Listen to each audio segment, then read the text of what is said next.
Սամվել Կարապետյանը չգիտի, թե իրեն ինչի համար են դատում։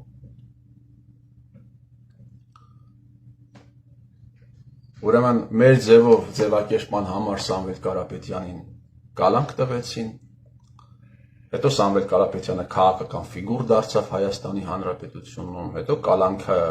այդ խափանման միջոց կալանքը փոխվեց, ռեժիմը փոխվեց, դարձավ տնային կալանք, անկախ դատարանն թույլ տվեց, որպեսզի Սամվել Կարապետյանը կառավարության նիստեր իրականացնի, հրապարակի դա, հանդես գա հրապարակային խոսքով, մասնակցի ընտրություններին, զբաղեցնի երկրորդ տեղը, մանդատները վերցնի, բայց ինքը դեռ չգիտի, թե իրեն ինչի համար են դատում, չէ որ ինքը հանդես է եկել եկեղեցու պաշտպանությամբ, չէ որ ինքը ընդամենը News AM-ին տված հարցազրույցում հետաքրքիր է, էլի, շատ հետաքրքիր է ում է հարցազրույցը տվել։ Միքայել arczepiskoposին էլ երբ տարան կալանքի հարցազրույցը, ինչքան ես գիտեմ, վերցրել էր News AM-ը։ Շատ հետաքրքիր է, մի պահ շեղվեմ, իմ բուն խոսքից, եւ News AM-ի լրագրողը երբեք չմտածեց, որ կարելի է նաեւ հարցազրույցներ վերցնել այն մարդկանցից, ովքեր 2024 թվականի փետրվարին տեղի ունեցած հանդիպման ժամանակ ներկա են եղել, մտքերից չանցավ News AM-ի, ոչ News AM-ի մտքից անցավ, ոչ փաստաբանների մտքից անցավ, որ հանդես գան համապատասխան միջնորդությամբ, որ մեզ հարցաքննեն, ոչ էլ դատախազի մտքից անցավ, բայց սա այլ թեմա է։ Սամվել Կարապետյանը չգիտի, թե իրեն ինչի համար են դատում։ Քեզ դատում են Սամվել Կարապետյան, քեզ բերեցին, պրոյեկտեցին Հայաստանի Հանրապետության քաղաքական դաշտ հենց այս օրվա համար։ Հենց այս օրվա համար։ Քո եղբայրը ասում էր, մենք եթե այսպես շարունակվես, կսկսենք խոսել։ Դա ասում էր մի տարի առաջ։ Այդպես շարունակվեց, եւ քո եղբայրը ասաց, ինչ ասաց։ Ի շարունակություն իր խոսքի, որ Սևանի դաչան մենք ենք սարքել, դա պիտի ասեր, դուք դա պիտի ասեիք, թե այլ ասելու բան կար։ Սամվել Կարապետյան, Արցախի լուծարումից հետո դու կպցրել ես $30 միլիոն։ Դու շնորհակալ ես Փաշինյան Նիկոլին այդ $30 միլիոն համար, կառավարության որոշում կա դեկտեմբեր 2023 թվական։ Այդ որոշման համար շնորհակալ ես։ Սամվել Կարապետյան, Անիֆի փաստաբաններից մեկը, Ավինյան Տիգրանի փաստաբաններից մեկը կողքը չպրտած էր։ Համարյա ողջ նախընտրական կամպանիայի ընթացքում, եթե պետք լիներ Ավինյան Տիգրանը հայտնվեր քո կողքը, դու կմերժեիր Ավինյան Տիգրանին։ Եկեղեցու պաշտպանությամբ ես հանդես գալիս, բայց քո ցուցակ ես ընդգրկել մեկին, ով վայրահաչում էր ամենահարգարժան arczepiskoposներից մեկի, միգուցե ամենահարգարժան arczepiskoposi հասցեին, վայրահաչում էր ուղղակի Սերժ Սարգսյանի պատվերով, ուղղակի վայրահաչում էր այդ անսամբլը Միքայել arczepiskoposi հասցեին, եկեղեցու պաշտպանությամբ հանդես եկող կարաս պարզաբանես, Ղազարյան Էդգարը ինչ գործ ունի քո ցուցակում։ Սամվել Կարապետյանից կարող է եկեղեցի ասելով ի նկատի ունես Սերժին, Սերժ Սարգսյանին, ով Նիկոլ Փաշինյանի,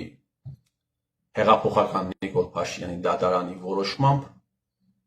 ինչ որ ժամանակ առաջ ճանաչվեց պատկերավոր ասած աշխատավարձով ապրած մարդ։ Կարող է եկեղեցին Սերժ Սարգսյանն է։ Սերժ Սարգիս, ինչպես ասում էր Վարդան Պետրոսյանը, համարյա Սուրբ Սարգիս։ Կարող է եկեղեցի ասելով դու նկատի ունես Միքայել Մինասյանին։ Կարաս բացես եկեղեցի ասելով դու ում նկատի ունես։ Դու ինչ նկատի ունես։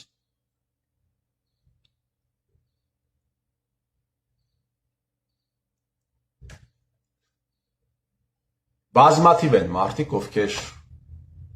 Փաշինյանի խմբի անդամների հետ ունեցել են տարբեր հարաբերություններ քո ցուցակում։ Քո ցուցակում կան մարդիկ, ովքեր դառնում են падգամավոր, բայց падգամավոր են դարձել եւ աչքի են ընկել բացարձակ լրությամբ։ Չեն բարձրացրել կարևոր հարցերը։ Իմիջիայլոց այդ կարևոր հարցերը, երբ ասում եմ, այդ կարևոր հարցերի մասին չխոսեցին ոչ միայն այսպես կոչված տիտղոսակիր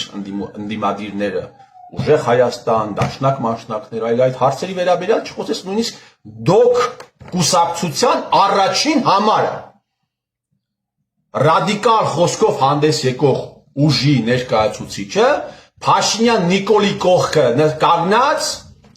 մի անգամ չբարձրաձայնեց այն հարցերը, որի մասին խոսել է արդեն նաև Վարդան Ղուկասյանը։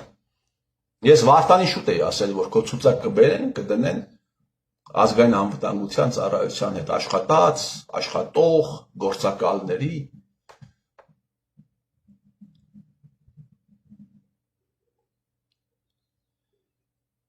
Լսեք, այս ֆարսը, այն ինչ որ դուք անում եք, Սամվել Կարապետյան, այս ֆարսը մի օր ավարտվելու է։ Պատմություն կարդացեք, այն կավարտվի, հեղափոխությամբ կարող է ավարտվել, հեղաշրջմամբ կարող է ավարտվել, ինչ-որ բնական աղետ կարող է լինել ավարտվել, արտաքին ինտերվենցիա կարող է լինել ավարտվել, հա։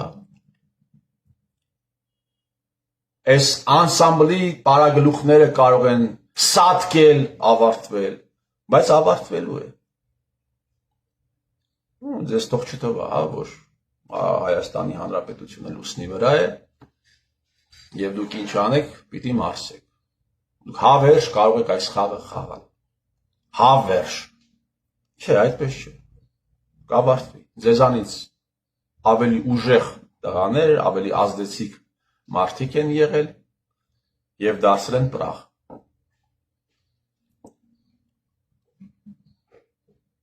Ես ուղղակի շատ կցանկանայի, որ հայի ձեռքով այս ամենը ավարտվեր։ Կարապետյան Սամվել։ Հայի ձեռքով, հայի ազդեցությամբ, հայի ուժով, այլ ոչ թե բնական ինչ որ արավիրք տեղի ունենար կամ օտարի ձեռքով, բայց եթե հայը չգտնվեց այդպիսի մեկը չգտնվեց,